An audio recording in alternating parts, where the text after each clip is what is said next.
شہادت یہ بہت بڑا رتبہ ہے، اتنا بڑا رتبہ ہے کہ حضور اکرم صلی اللہ علیہ وسلم نے ارشاد فرمایا والذی نفسی بیدہ لوددت ان اقتل فی سبیل اللہ ثم احیا ثم اقتل ثم احیا ثم اقتل، کہ جس ذات کے قبضے میں میری جان ہے اس کی قسم کھا کر میں کہتا ہوں کہ میں چاہتا ہوں، میں تمنا رکھتا ہوں کہ میں اللہ کے راستے میں شہید ہو جاؤں، پھر مجھے زندہ کیا جائے، پھر شہید ہو جاؤں، پھر زندہ کیا جائے، پھر میں شہید ہو جاؤں۔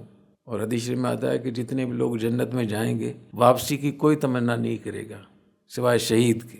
شہید کہے گا کہ ایک دفعہ مجھے اور موقع دے دیں۔ جو اس کو شہادت کے وقت میں اللہ اس کو لذت دیتے ہیں، جو اس کو مزہ آتا ہے شہادت کا، تو وہ جنت میں بھی نہیں ملے گا، اس لیے وہ کہے گا کہ ایک دفعہ مجھے واپس بھیج۔ اور فرمایا کہ للشہید عند اللہ ست خصال، شہید کو 6 امتیاز، 6 انعامات ملتے ہیں۔ پہلی کہ اس کو مغفرت اس کی پہلی دفعہ میں ہی مکمل اس کی مغفرت ہو جاتی ہے، اور دوسرا یہ کہ عذاب قبر سے محفوظ ہو جاتا ہے، اور اس کو جنت شہادت کے وقت اس کو اللہ تعالیٰ اس کا جنت میں جو اس کا مقام ہے وہ اللہ وہ دکھا دیتے ہیں۔ اور قیامت کے دن جو گھبراہٹ ہوگی، الفزع الاکبر، جیسے قرآن میں جس کا ذکر آتا ہے کہ جب اسرافیل علیہ السلام سور پھونکیں گے تو اس وقت میں سب لوگ حواس باختہ ہو جائیں گے، تو اس دن جو شہید ہوگا وہ بالکل مطمئن ہوگا۔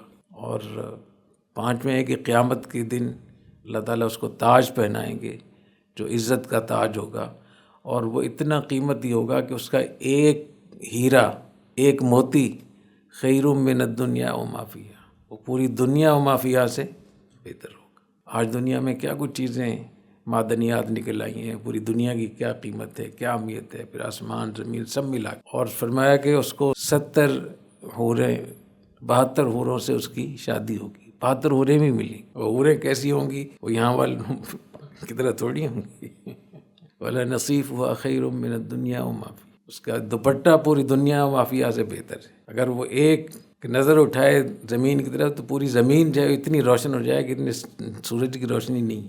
اور فرمایا کہ 72 اس کے رشتہ داروں میں اس کی شفاعت قبول ہوگی، شہید کی 72 رشتہ داروں میں شفاعت قبول ہوگی، یعنی 72 لوگوں کو یا 70 لوگوں کو وہ جنت میں لے کر جائے گا، فی 70 من اقاربہ، 70 لوگ۔ تو لوگ اس چیز کو سوچیں کہ تکلیف اور صدمہ غم بالکل ہے، لیکن اس کے ساتھ ساتھ مبارک بات بھی ہے۔ دنیا سے جانا تو ویسے ہی ہے، اور اتنے بڑے بڑے انعامات لے کر کوئی آدمی جاتا ہے اور اتنی بڑی عزتیں دے کر جاتا ہے، تو یہ تو جہاں ہم انا للہ و انا الیہ راجعون پڑھتے ہیں وہاں ہمیں مبارکباد بھی دینی چاہیے۔ اور پھر رمضان میں شہادت تو اور بھی بڑی، کیونکہ جو بھی عبادتیں ہوتی ہیں وہ مقام کی وجہ سے بھی ان کی افضلیت بڑھ جاتی ہے۔ اس لیے جمعے کے دن کی موت کے بارے میں فرمایا کہ جو آدمی جمعے کے دن فوت ہو یا جمعے کی رات میں تو وہ فتنہ قبر سے محفوظ رہتا ہے۔ تو اللہ تعالیٰ ان کی مغفرت فرمائے، اور جو زخمی ہیں اللہ تعالیٰ ان کو صحت عطا فرمائے، اور جو